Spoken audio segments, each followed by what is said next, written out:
Je m'appelle Annie Pradou, je suis coach professionnel, je fais essentiellement du coaching de vie depuis 3 ans. Je fais beaucoup de transitions professionnelles. En fait, s'il y a un changement à apporter dans votre vie, j'accompagne les personnes qui veulent trouver leur chemin et leur voie.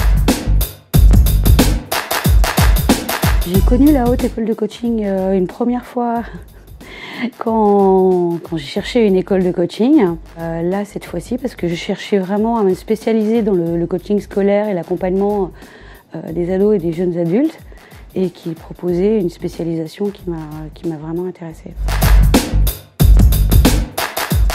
Parce que leur spécialisation me paraissait vraiment appropriée, elle était bien axée sur plusieurs aspects, avec une partie justement sur l'approche des adolescents et des jeunes adultes, une partie plus spécifique sur le coaching scolaire, qu'est-ce que c'est, etc. Et probablement un peu plus tard, ce qu'ils proposent, c'est aussi un coaching parental.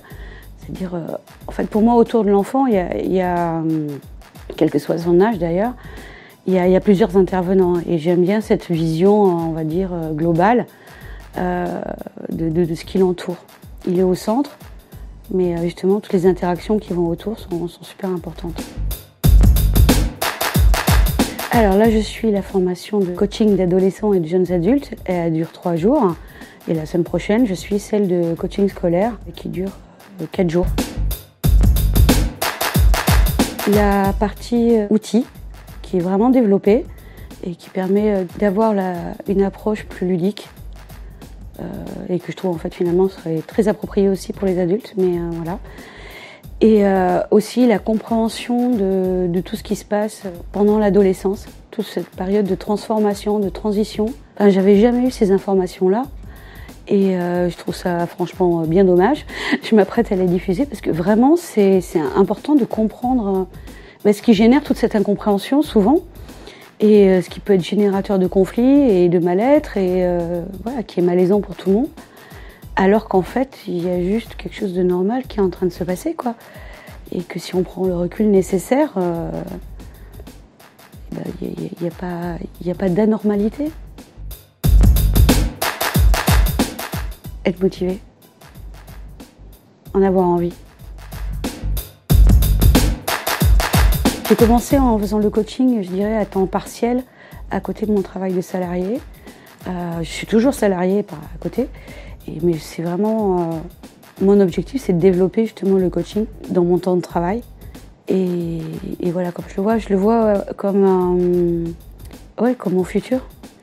Mais il va probablement s'accompagner d'autres activités comme la relation d'aide aux personnes en difficulté, avec une partie de bénévolat aussi, pour trouver ma voie éthique. Professionnelle, là, si je devais parler de cette formation-là, je la trouve vraiment bien construite. Voilà, bien construite. À la fois, à nouveau professionnel et décontracté, quoi. C'est pas prise de tête, c'est pas... on se regarde pas dans le miroir, on se gargarise pas de tout ça, de ce point de vue-là, j'aime vraiment ça. Par contre, c'est bien cadré, et j'aime bien ça aussi, j'avoue. Je pense que c'est important aussi d'avoir des repères, mais pas de se sentir prisonnier de ses repères, donc c'est un peu ce que je trouve là, cet équilibre entre les deux.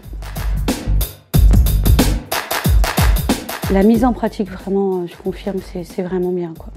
Pour ceux qui m'ont dit un conseil, pour ceux qui viendraient, c'est soyez motivés. La mise en pratique, vous allez en faire. Donc, et pour moi, c'est vraiment un point fort, quoi. Donc, profitez-en.